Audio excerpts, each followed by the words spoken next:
take full advantage of the coming into force of the tripartite agreement between COMESA and EAC and SADC, which came into force 6 months ago, I think in June last year, and how Kenyan products can access the huge 1.4 billion African market. I will also be looking for your leadership in making sure that we conclude the 200 plus markets that we are building around the country, and working with devolved units, which fortunately you have been an executive in one of them, to make sure that our farmers have access to decent spaces for them to carry out their business. We did promise Mama Mboga that they are going to work from a space that has hygiene, that is decent, that has water, that has electricity, that has lighting. And already 200 of those markets are underway. We will be working with your ministry to make sure that we look at making sure that that market ecosystem reaches as many of our producers as possible. I will also be looking for your leadership in matters to do with processing of what the Ministry of Agriculture and Livestock will be producing. You're aware, working with counties, we have 47 county aggregation and industrial parks. There is already a conversation between Government of Kenya and Government of India on how to equip those county aggregation and industrial parks and to establish common user facilities that will enable farmers and producers access to processing capabilities, value addition capabilities in that ecosystem. So there will be a full entry for you on how those will come into force.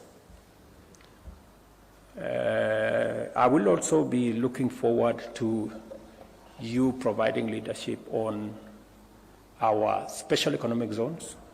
As you're aware, we are establishing 6 new special economic zones in Dongo Kundu, in Sagana, in Thika, in Nakuru, both in Njoro and in Naivasha, in Eldoret, and in Busia. And just to give you a heads up, we will be in Busia on Wednesday, and probably you may want to find details of how that is going. I'm told it's going very well. But you will need to provide leadership in making sure that we conclude the first phase of all the special economic zones that we set out, because these are important for processing, value addition, agro business, and also providing opportunities for our young people to work. There is much more than I've just told you. I've just given you a heads up on some of the headline issues that we will be focusing on. And as part of building the ecosystem that will support the transformation of Kenya, which I am determined to oversee, and to make sure that we create as many opportunities for business people, for people who want to work. And that takes me to my brother William, namesake. In that space, your hands are full, William. Your hands are full. Because on your table you will find our connectivity plan. We made a commitment to roll out 100,000 kilometers of fiber optic across Kenya. We already have funding amounting to 48 billion to roll out the first 53,000 kilometers, and we intend to conclude that process of rollout before the end of next year. Working with KPLC, ICTA, and your ministry, you will find that there are already contracts that have been signed. You must walk the 53,000 kilometers and make sure that it's delivered. There's already funding for another 100 centers of excellence of our ICT hubs, one per county, and in other counties, 2. This, again, our plan is to make sure that it's concluded. These 100 centers of excellence, it's concluded in the next 6 months. You will find that the contracts have already been signed, and your leadership is required so that we can conclude this exercise. And again, you will find in your table another 1,450 ICT hubs, one in every ward in the Republic of Kenya. The members of parliament, the leader of majority is here, have already been primed. We have made resources available to them, but you will be required to provide the infrastructure, internet, make sure they are connected, you'll provide the computers, and you provide the people to train our young people in those ICT hubs. Good news also is that you will find on your desk that already the World Bank and the government of Kenya have provided resources for 145,000 computers for these ICT hubs. Communication Authority is providing the first 10,000 resources for the first 10,000. The World Bank is going to provide resources for 50,000 computers. And of course, the government of Kenya is going to provide resources for the balance. I will be looking to working with you to make sure that we conclude all these arrangements. If there are any loose ends, to be tied. And the good news also is that because we are building an ecosystem to make sure that the ICT space, the technology space, the space, the digital space becomes a space for work and for commerce. And just to make sure that that proceeds in the manner in which we have envisioned,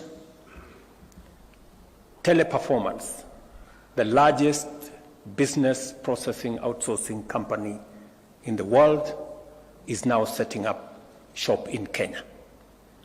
And it will be a good place for you to work with them, work with the others, CCI, Summersource, and all the other BPOs in Kenya. They have given us an undertaking that over the next 5 years, we should be able to have between 300,000 and 500,000 jobs created under the BPO ecosystem. We just need to tie up some loose ends. One of them is to make sure that the legislative framework that did not recognize BPO as a sector, especially on matters to do with labor relations, is captured. Already a lot of work has been done. I think the Attorney General will brief you on what you need to do so that we can take steps to Parliament and properly recognize in our legislation the BPO sector as a sector that employs people. The current law only recognizes people employed on a permanent and pensionable basis with a letter of employment from somebody.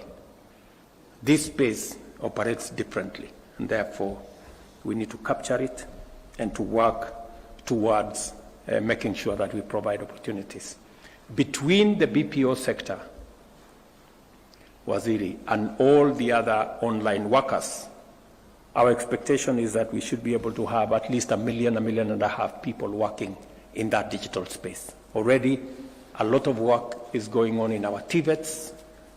There are some already set up ICT hubs, and I'm very confident that under your leadership, we will be able to create the necessary environment for the young people of Kenya to take up their talents, their energy, and their expertise in the digital space to work, to create commerce, to do business, and to move forward.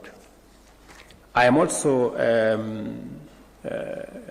confident that with a cloud policy that has already been forwarded to Cabinet, we will be discussing that initiative in the next Cabinet on Tuesday next week, so that we can also provide the legal framework to support the whole industry. And also to mention that already the digital and the ICT ecosystem is providing manufacturing capacity in manufacturing phones and other gadgets, and I will expect you to oversee what interventions and incentives government can provide for us to move into the future.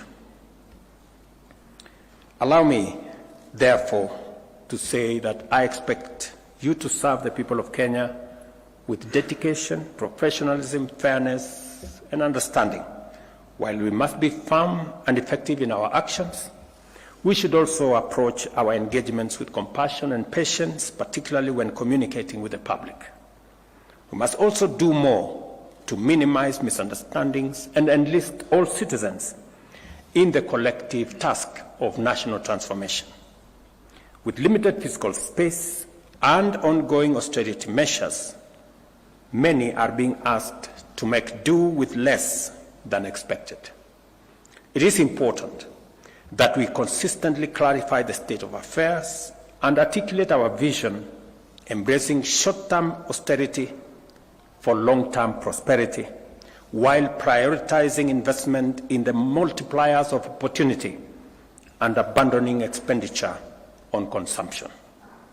To articulate this position effectively, we must be transparent, accountable, and efficient in managing public resources.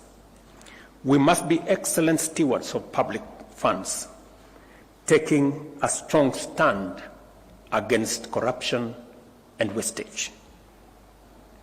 As the implementation phase of the bottom-up economic transformation agenda progresses, we must get it right every time. I trust in your ability, readiness, and willingness to provide effective leadership, and look forward to benefiting from your true and faithful counsel. I urge you to live up to the oath you have just taken every day, to obey, respect, and uphold the Constitution and all the laws, to serve the people with honor and dignity, and to hold your office with the highest integrity. Most importantly, I hope you will strive to be the strongest and most reliable link in the chain of the executive. I trust that you will be the officers to rely on for wisdom, strength, clarity, and courage. For my part, I commit to provide you with all the support, encouragement, and resources as I do to the rest of my team in Cabinet, so that you can excel in your duties and deliver to the people of Kenya. My very best wishes, and I look forward to working with you. Asanteni sana.